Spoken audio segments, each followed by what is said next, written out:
इसी प्रकार भगवान विष्णु की शक्ति गरुड़ पर विराजमान हो शंख, चक्र, गदा, सांगीन, धनुष तथा खड़ग हाथ में लिए वहां आई। अनुपम यज्ञ वराह का रूप धारण करने वाली श्री हरि की जो शक्ति है वह भी वराह शरीर धारण करके वहां उपस्थित हुई। नारसिंह की शक्ति भी नरसिंह के समान शरीर धारण करने वाली वहां आई।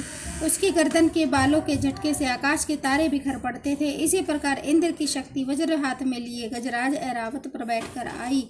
उसके भी सहस्त्र नेत्र थे। इंद्र का जैसा रूप है वैसा ही उसका भी था। तदनंतर उन देवियों की शक्ति से घिरे हुए महादेव जी ने चंडिका से कहा कि मेरी प्रसन्नता के लिए तुम शीघ्र ही इन असुरों का संहार कर दो। तब देवी के शरीर से अत्यंत भयानक और परम उग्र चंडिका शक्ति प्रकट हुई, जो सैकड़ों गीदड़ियों की भांति आवाज करने वाली थी।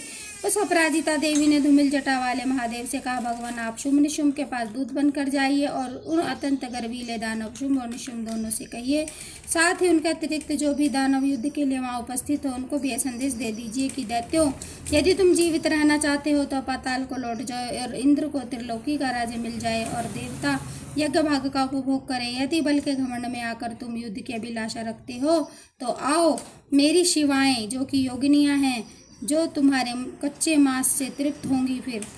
और चूंकि उस देवी ने भगवान शिव दूत को दूत के कार्य में नियुक्त किया, इसलिए वह शिवदूती के नाम से संसार में विख्यात हुई। वे महादैत्य भी भगवान शिव के मुख से देवी के वचन सुनकर क्रोध में भर गए और जहाँ कात्यायनी विराजमान थी और उस ओर बढ़े।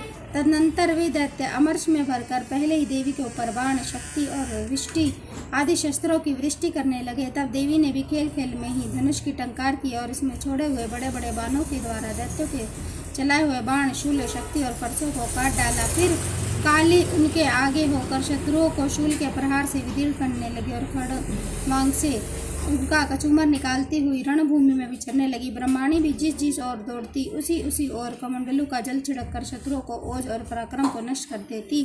माहेश्वरी ने त्रिशूल से तथा वैष्णवी ने चक्र से अत्यंत में क्रोध में भरी हुई कुमार कार्तिकेय जी की शक्ति ने अपनी शक्ति से दैत्यों का संहार किया और इंद्र की शक्ति ने वज्र प्रहार से विदीर्ण हो सैकड़ों दैत्य दानव रक्त की धारा बहाते हुए पृथ्वी पर सो गए।